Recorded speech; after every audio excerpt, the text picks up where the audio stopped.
Hi everyone, welcome to this week's episode of Mums on Cloud 9.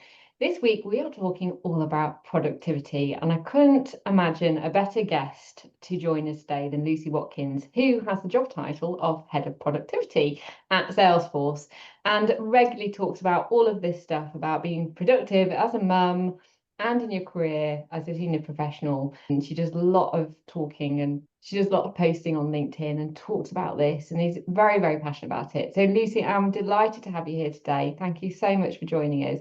Do you want to share with everybody your passion, what you do, your career, and just tell them a little bit about yourself?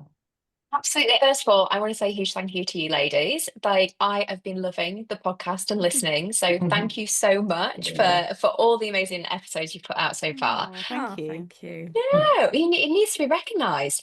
So me, obviously my most important job, of course, is I'm a mum of two little ones. My little boy who's 3 and my little girl who's 1. Wow. So tiny. I know, little ones. It's weird because I have like both spectrums because my parents have me older, so I feel like I'm like a parent at both ends, like Aw. of dealing with life at the moment. But that's all fun. It's part of it.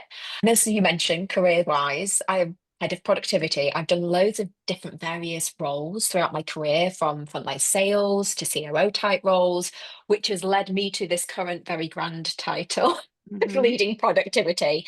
But basically, it means my team and I look at how can we make our sales teams turn up and truly be their best and deliver Salesforce's strategy. Also, the very proud exec sponsor as well of Salesforce Parents and Families Equality Group, where we really champion and push the agenda of parents and families, not only within Salesforce, but also in our customers too. That's amazing. It's really important, isn't it? And I think you're very passionate about helping parents be productive as well in their career and life. And I think that you've got such a senior role and babies, you've got to be the master at this. I'm really, really looking forward to hearing what you're going to say. I try. Absolutely. Okay, so you mentioned I saw a post that you'd put out, and you mentioned on there that you try and block 2 hours for your family. How does that work? And what is your experience actually with juggling motherhood and your career? Yeah, really good question to start. I think the main thing that I've learned on the journey so far of juggling, like you say, being a mum and being a career, there's really 3 things. First of all, I think we just need to be kinder to ourselves and really just like reset our expectations, right? For some reason, we come back in the workplace and we think we have to raise that bar and we have to prove something, and we don't. We've changed and that's okay, right? In fact, I think it's like pretty amazing. Being a parent is one of like the greatest leadership courses that you'll ever go on. I'm sure you all feel like that, right? I did a workshop a few weeks ago and it was about parents. We were trying to get parents to understand like the skills that they gain from being a parent, and everything came up that we look at when we recruit senior leaders, from conflict resolution, feels like that a lot sometimes in my house, negotiation, every breakfast time, getting them out the door, change management perspective. Someone came up with a really good one I really liked. It was citizenship, and I think we need to just straight away begin with thinking that like parenthood is actually really powerful and something that we don't need to hide or prove. And we need to embrace that newer, fuller version of yourself and be confident in what you have to offer and bring to the table as being, a parent, which leads me to kind of like the piece you were talking about in terms of like calendar blocking. And the second piece that I've really been leaning into is prioritizing yourself. I think when I first became a mom, I did completely the opposite. I put everyone and everything before me. And that led me to just being like burnt out and not the mother or leader that I wanted to be. And I know I'm not alone in this. It blew my mind the other day. I saw a stat that said like 1 in 3 parents now are affected by burnout on like a weekly, monthly basis. And only we can change that by how we actually spend our time and by looking after ourselves and not just the others around us. So I think a really great like first step of owning being a parent and managing your time is like blocking out those boundaries and those barriers like within your own calendar to protect that time for yourself, and really just thinking and investing in understanding what's going to make you be at your best each day. For me, that's in the morning, meditating, exercising, eating well, having that really special time with my family.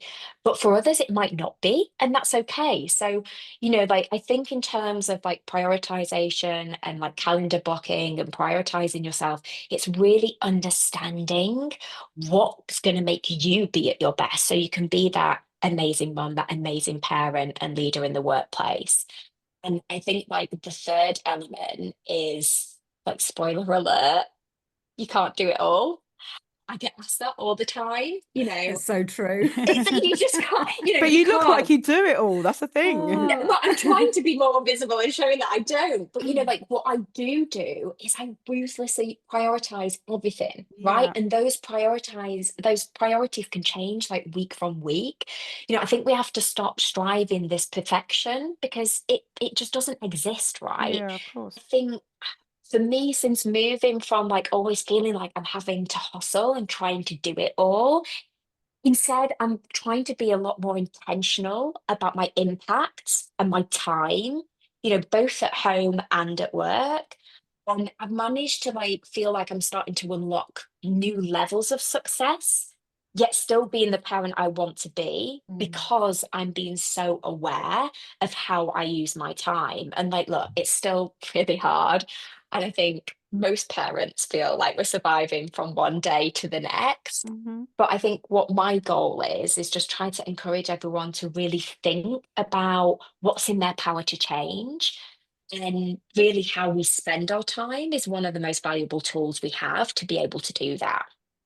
I Yeah, think I I read think you're an early riser, Lucy. Is that right? You're an I early am, riser. Is that when you fit your fitness in all the time? yeah, like I am a bit like I love getting up early. But again, that's right for me. That's not saying that's right for There's everyone. a So book like, about 5 a.m. club, isn't there? Something. yeah, but there's another fantastic book that I've like been reading recently, which is called Smarter.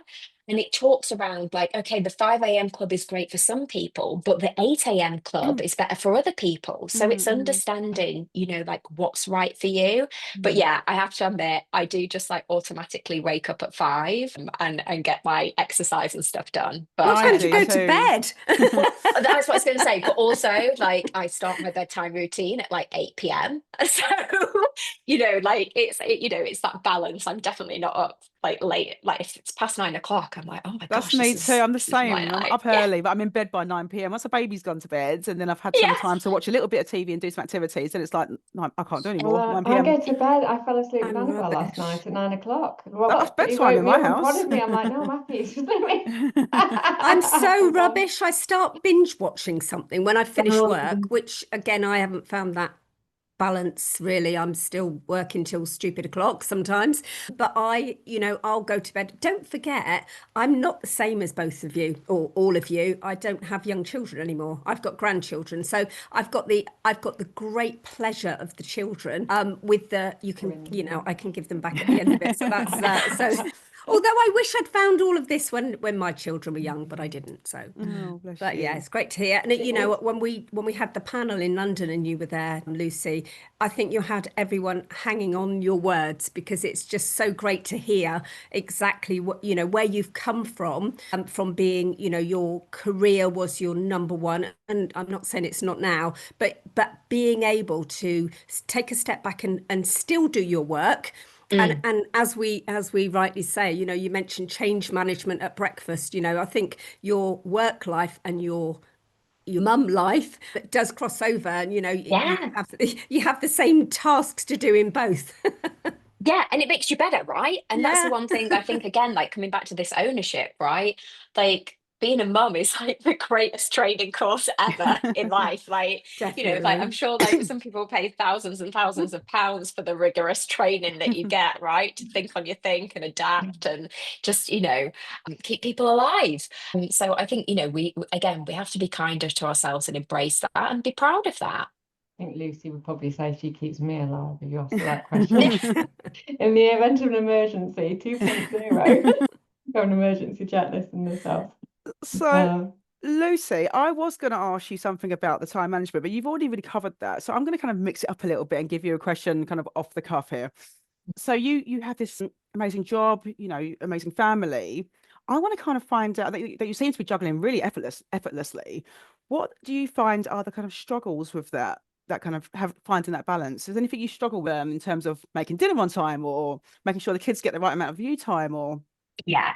And look, like, and again, part of me trying to post on LinkedIn is to show like both sides of it, because I think so often, it's that whole Instagram versus reality stuff, Yeah, of right? course. Like, and look, I would say 12 months ago, maybe a little bit longer now, 18 months ago, my husband and I were really not in a great place, right? It was like Oh. crisis point. Because Mhm. I think like we tried for a baby for quite a long time. And in that time, we'd like imagined what it was going to be like to have a family and like, skipping through meadows, having perfect dinners together, just like all and like, Like Heather. yeah, like while having this like, career, everything going so well. And like I remember one day it's just being like, this is not what we Yeah, of expected. course. Like, Yeah. we were Oh, crash. literally just, yeah, like clinging on to this runaway train, and just not knowing what was going to happen next and just going through the motions. Mm. And I think there was one day I love to walk to like clear my head. One day I was on a walk. I think the baby was like strapped to me, just like me needing to get out. And I just was like, if a teen came to me, right, feeling lost, feeling like disconnected, we're just like really busy, but not achieving anything, what would I do? And I would build them a playbook, right? And so if you follow me on LinkedIn or been to a workshop, you all Mhm. know I have this playbook. I made it, like, came home from that walk and like drew it out on the kitchen floor. And it's super simple, but it's what we use every week. So Mhm. just really intentionally think about, again, like how are we using our time and like where are we prioritizing? And simply like what we do is like we sat down and thought about our family vision, right? And our values. And then what we just do each week is think around like what's working and not working aligned to that. We also like have our non-negotiables for both of us and for the rest of the family as well. And then we just like align on like what are our priorities and focuses for the week. We might like touch on a bit as well, like thinking about what might throw us off track. Often that list Mhm. is sometimes feels quite Of long. course. But then my favorite thing is, and this is the one thing that I would have never done in the past, but has been a game changer, is that we really think around, well, I challenge us to take at least three things out each week. Like, what three things can we simplify or change? Because I think in the past, that's where, like, we were often going wrong. We were trying to do it all. We were trying to be it all. And you just can't. So it's really sort of been a game changer to us to just not only get that clarity and alignment, but like truly actually stop and think around how do we actually want to live? Mhm. And it's for us unlocked, I think communication and a common language is so, so important. Being able to So have those open important. Yeah, of conversations. course. Yeah. Yeah, whether you're parenting, whether you're co-parenting, whether, like your support system, being able to have like a playbook for us has really been able to take us from kind of that survival mode to thriving mode and get everyone on the same page. And like I bless love even my that. little boy, he like we do it with him. We like get him involved a little bit in terms of like what's working, what's not working, what would you like to do more of? And it's amazing. He's like started to use that language as well. I think overall for us, it's taken us from kind of that feeling of feeling lost or like falling apart or everything's just like overwhelming to suddenly feeling powerful because we're no longer, like living in this kind of like chaos. We Mm. feel we've got something that like gives us that framework, like that alignment together, that ability to just stop and check in with where we are each week, and that's really what's kind of made the difference. I love that. So important. I think it really is a reflection for me as well. So when I had Lucy, my daughter, like in that first year, again, it's that roller coaster, your knackers, it's all the emotional stuff, right? Yeah. And during that year, I went on a change management course because that was where I started my Salesforce career. I was doing that as well.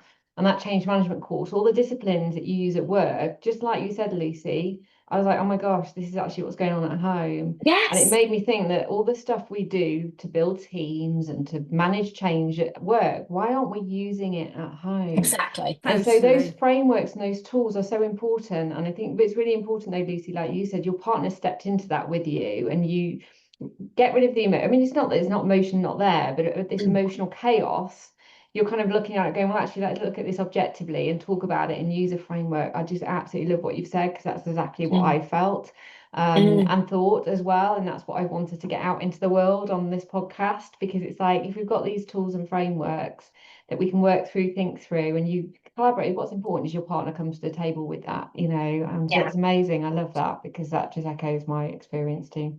Yeah.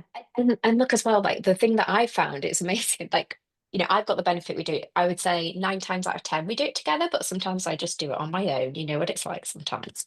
But it's still super powerful because again, I think as a mum, just having that time to like stop and think, we just often don't give ourselves that. But also, I've suddenly realized since using it, I'm suddenly starting to become a better leader at work because I'm starting to like reinforce the principles at work Both again. ways. Yeah. Yeah. It works both ways. Yeah. So again, like coming back to where we started, talking around, like the value of you being a parent adds so much to your career, and like being able to use, to your point, Heather, like the different tools in the different, like your two different worlds, like is just opportunity. And I love that about being a team. Like I think thinking of your family as a team is like one of, again, like being such a game changer to us and thinking about like what makes great teams and what builds great teams as part of that. Exactly. Is that. And so with the teams and the ambitions you've got, obviously, I mean, everything you've talked about today, I think a lot of people, you've got young kids, and a lot of people say, oh, I'll do it when they're older. Like, I can't do all of this now, or I can't exercise. I mean, I didn't get to really, I wasn't good at doing my exercise. I got a personal trainer in at that point. I was like, I need somebody to make me exercise. Like, in terms of your career ambitions, what would you say to people going, do I take a senior role now? Well, I've got younger kids, or should I wait, until they're a little bit older? I appreciate everybody's got different circumstances. So I think it's one, the reflection of like, how do you balance that? The other is, what are your career ambitions next, given you've got a family? Like, how do you think that plays out for people?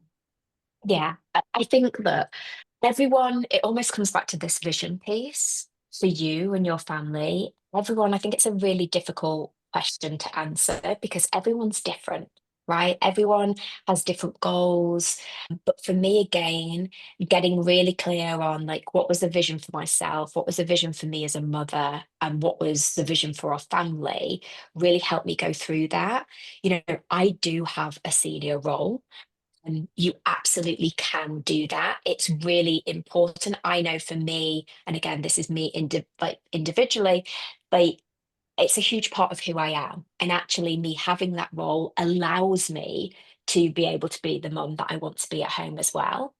But you just got to be aware that you having that great support system around you, being willing to ask for help, again coming back to being willing to prioritize, and be very kind of, I suppose, stringent in like looking at how you run and own your time is really, really key. um I think, like I just, again, coming back to the skills and the power of being a parent, we have so much to offer. Like embrace that, own that, share that. Like, why do we not have it all on our CVs? Right? The amount of skills that we bring to the table. It'll be like Imagine a 10 mum's pages long. CV, I know. Little book to flick through the pages. But People are like almost embarrassed to put it on though. I see, oh, with the supercoms we work with, they're kind of like, well, how do I represent this and put it in? I'm like, yeah, absolutely, you're doing all these great things.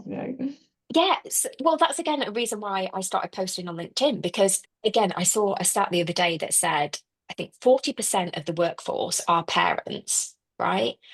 But I think it was something like like 1 in 4 of us hides the fact Oh, that it's true. we're a caregiver. Yeah, it's true. Right? Like, Absolutely and I true. looked around coming back to work, and like, even from a career perspective, I'd like people like secretly whisper to me that they were like a parent. And I'm like, this is crazy. Like, there's so many like people around me who are senior or at the same level as me, or in my team that are parents. We're all going through the same thing. Like, let's talk about it, let's own it, let's discuss it.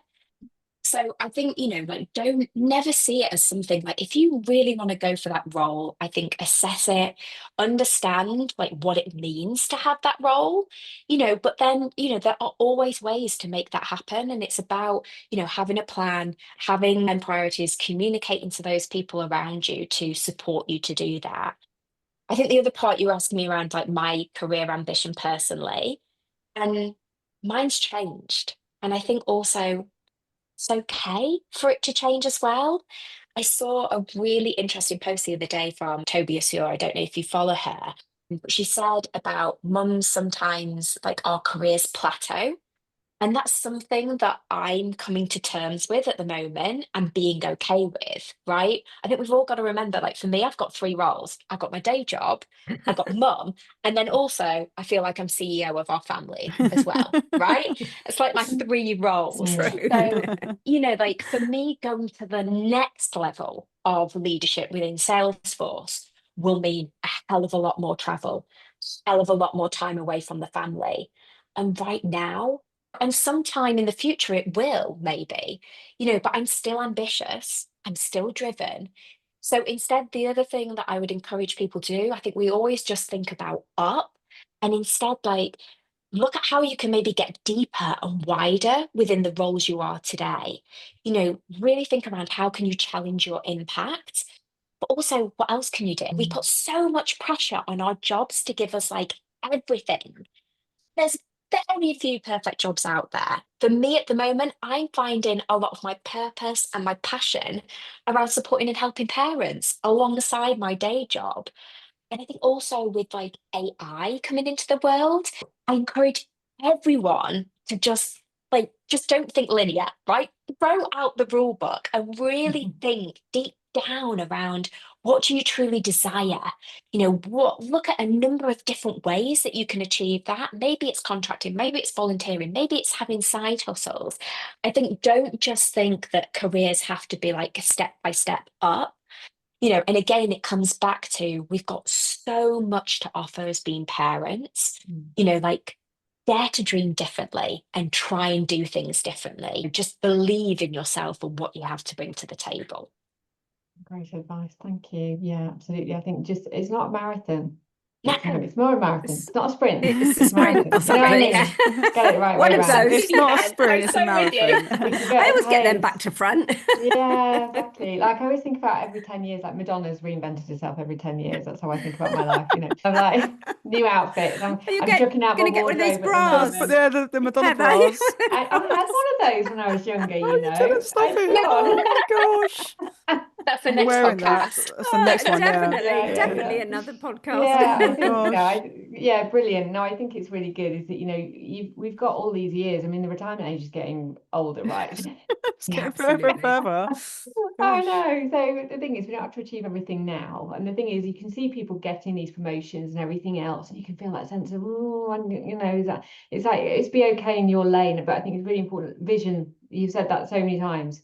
What is your vision for you, and where Yeah. do you want to go? And then you're comfortable in your lane, and you go, you know what? 5 years time, I'll be there. That's where I'll go to next. I think that's good. Yeah, and I'll be honest, I actually have it on my phone like now and then because I need a reminder, right? Sometimes I need to go Nice. into the toilet at work and just like have a little look at it and remind myself, like, like I'm going this way or I'm on this track or I am where I am right now, like for a reason, right? And there is that there's a vision, there's a purpose behind it. And again, like I think that again gives you that confidence and like takes off that pressure of always having to try and do more. Right. And also I suppose when you look at, the rhythm, of the way of the world, it's, a really fast-paced world, isn't it? And, sometimes it may be nice for you to say how people change their rhythm and how it works. You know, that word juggling, which we use a lot, I know, as parents, as grandparents, as, you know, whether you're working, whatever. And I think it's always nice to know, you know, how do you, with your partner, split the responsibilities, and that obviously will feed into being able to get to where you want to be in terms of the juggling bit. Yeah, absolutely. And like, and I, again, I struggle with the juggle word a little bit, because again, I think it comes down to like, I'm trying, because again, I feel like that makes you feel like you're A out bit of all over the control a place. little bit, and constantly like, oh God, one of the balls is going to drop at any time. And that's maybe because I'm really bad at juggling. But I think, you know, it comes down back to me for like the priorities piece again. You know, my husband and I, we both have big careers. And I think that brings a different dynamic to the table, because as well, I think there's just naturally, as a mum, you can still feel like you're the default parent, right? And society certainly looks at it in that way.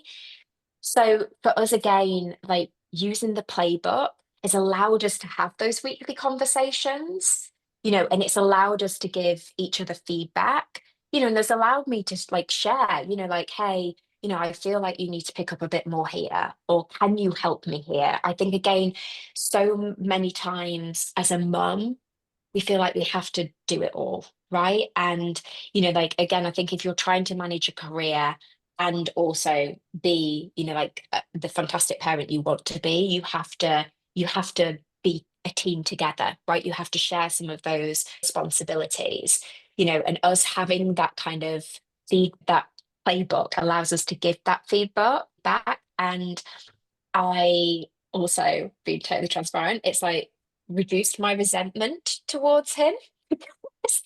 I think as well, like so often you can go through being like, I have to do everything, and they're going off and enjoying themselves. And oh yeah, you went for a run today. Like I didn't get any time for myself. And you know, like this bubbles underneath all the time.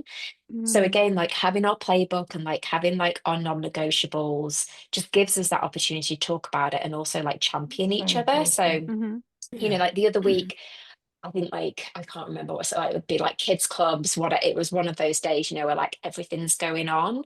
But I know that exercise is really important to my husband, and like exercise is really important for me. So we automatically like started, because of the playbook, saying like, okay, right, well, you go make sure you get out and get your run like the first 30 minutes while I do the kids breakfast, and then while I'm getting them changed, you go and like fill your bucket, and then we Right. come back and we deal with the rest of the day together. So, you know, I think that's been really key with us kind of like, again, like building our teamwork together in terms of how we show up and juggle, you know, all the things. I I think think that's quite important. Oh, communication is sorry. so no, sorry, Kelly. No, no. Communication is so important across work, you know, work and parenting life. Communication is key for sure.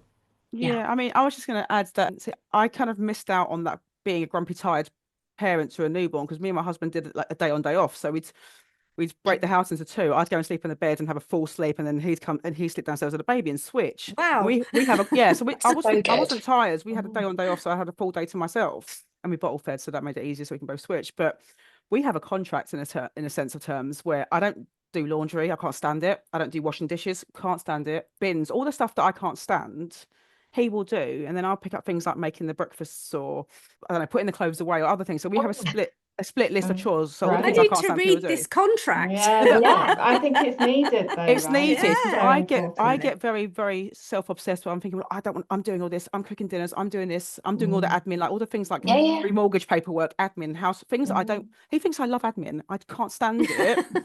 But I've gotten so used to doing it. I know I'm going to read it properly and I'm going to do it accurately. He'll read the first line and the last line, and then be like, oh yeah, sign that. So I'll do all that paperwork. He'll do all the cleany stuff, and then no one's resentful, no one's angry, because I know I've got It's so my lot, he's important. got his lot, and then all we can argue about is what restaurant to choose for dinner. So That's important. it It's makes great. life a Yeah. lot easier, Makes it 'cause different. when Yeah. when your work life is busy and you've got so much responsibility, but also you've got a small child, and also you've got a husband to keep. You want to Yeah. make sure that you've got as minimal issues as Yeah. possible, as Yeah. minimal arguments. So And if if you're arguing only over the restaurant choice, then I feel comfortable with that. Yeah, I think it's right. Going back to what Lucy said, you see so many parents grumbling about, I'm not getting this and they're doing that. And I think, the black and white feels like a formal thing, right? But I think it's really important. And when I was on I don't remember what date it was, date for whatever it was with the current boyfriend, which is going well. Don't But say the current boyfriend. That's suddenly got another one coming up. oh no, who listens to this? No, the boyfriend. But no, he said about the pink and the blue jobs. What do you do Yeah. now? And I was like, oh, this is getting like serious. But I was like, actually, I quite like the fact that we're discussing this right now because to get it in there up front, You date have four. to get it signed. I've got a Definitely. contract. Train him. It's signed. I don't do Exactly, yeah. bins. Mold him. You I can know. mold him, Heather. And laminate it. Mine's laminated as well on And the he does wall. the laundry and Yeah. washing the dishes. I'm like, oh, quids Oh, in. don't touch dirty plates. It's nasty. Not I for love me. it when my husband walks in the room in the office and I'm there just on a call and he's like, how long are you going to be? Because I need to hoover. But he That's does what I hoovering. like. He's always hoovering, Always Lynn. hoovering. He loves it. Oh, I do like a hoovering. I do like the sound of the hoover. So He'll get on yeah. well with Rob. He hoovers as well. But yeah, we all need lists. So that's a big I takeaway. love that, but I feel like you've already created your own playbook. You're on the way, Kelly. Well, With mine's the laminated contract, you've got your in binders. non-negotiables. Yeah, of Like you're course. there. Well, yeah. I mean, he likes to go to the gym as well. So I don't do gym, but I'm saying if you go to gym, then you need to make time for us all to go for a walk together to the Yeah, beach. So yeah. we have, because he's a police officer, so his schedule's going to be, he might work overnight one day, or he might work so our schedules don't always align. So we have to make sure that we're, but prioritizing the best parts of the day for our family and Exactly. to get bits of work done. But yeah, anyway, enough about me. Give us your best tips on, for working parents and for everything you've been discussing. What's your top 3 super tips? Okay, let's go for them. Okay, Great 3. So question. yeah, really put me on the spot here. Well, I think the first one, if you haven't guessed it already, I encourage everyone to start to build your own playbook or contract, whatever that looks like. And a great place to start with that is just an awareness and recognition of how you want to feel. How do you want to feel as an individual and then as a family, your team? Again, like some people can be put off thinking like, oh my God, a vision, like that's too much. Like you don't have to start there. Just start with how you want to feel. And then just look each week around what's working and not aligned to that. And what are just simply, again, the 1 or 2 things you could maybe change or tweak the next week to improve and align more to how you want to feel. Again, we are all, like sometimes obsessed with, oh, well, we've got to do a million things to change. And it's all these big things. Like it's just those little tweaks and little steps forward that make it achievable. So that will be kind of the first tip. I think, again, the second one, and we've talked a lot about this already, but be visible and proud to be a parent, right? Don't hide it. Again, if we want the workplace to change and support parents more, like we have to be willing to change as well. And again, like that's why I started posting on LinkedIn. So come and follow me over there, join the movement of just being proud and being open to be parents and encouraging people to have more of these conversations in the workplace. And then finally, I think I'd love to share with you one of my favorite quotes by Ariana Huffington. And it's thriving is not about doing more, right? I'm going to say that again. Thriving is not about doing more. It's about more of what matters. So again, like create your own playbook. So, like start being super intentional about how you use your time, and then hopefully you'll just start to see things, you'll start moving from that surviving to thriving space. And I think, I don't know, hopefully along the line, I'm thinking about it. I might get a playbook produced so more people can use it. So watch this space. Who You knows? need You to. should. That's a good Kindle idea. or Kindle Everyone version. says to me, can I have your playbook? And I'm like, so yeah, I need to think about that. Template journal. It's like, Yeah. beautiful. We need it. Something like that. The Lucy Diary, I'm going to call it. Yeah, that's good. Lucy Planner. I've got my Lucy Planner. Lucy Planner. Brilliant. Oh my God, that was so amazing. I think there's so many different tips in there, isn't there? But it's, you say about training as a parent. I think the thing is these podcasts are training because we don't know what to do. Nobody teaches us a lot of this stuff, right? And we're learning on the fly. And actually, hearing how other people do it and how they've weathered challenges and how they put things into place and how it's worked, I think is so important. And that's exactly what we want to get over on Mums on Cloud 9, is sharing these top tips. You know, if it works, brilliant, you know, share it with the next and keep, you know, sharing it. Like you say, Lucy, it's all about sharing your experiences. So thank you for being so transparent. I think you're really visible and authentic on LinkedIn and sharing, you know, the warts and all. And certainly when you talk about your challenges, a lot of people resonate with that, right? So they're seeing and feeling it. So anything that helps people weather that and sort of be a better version of themselves and achieve their vision is what we want, right? So thank you for joining us today and carving out a bit of your time for us and sharing your tips. We really, really appreciate it and value you, and I love the relationship we have with you and obviously Salesforce and all the, it's great that you're part of the family movement as well there. I think it's really important that we've got ambassadors internally in these workplaces that support parents. So thank you for everything that you do too. And thank you for joining us today. Thank you. Thank you, Lucy. Thank you.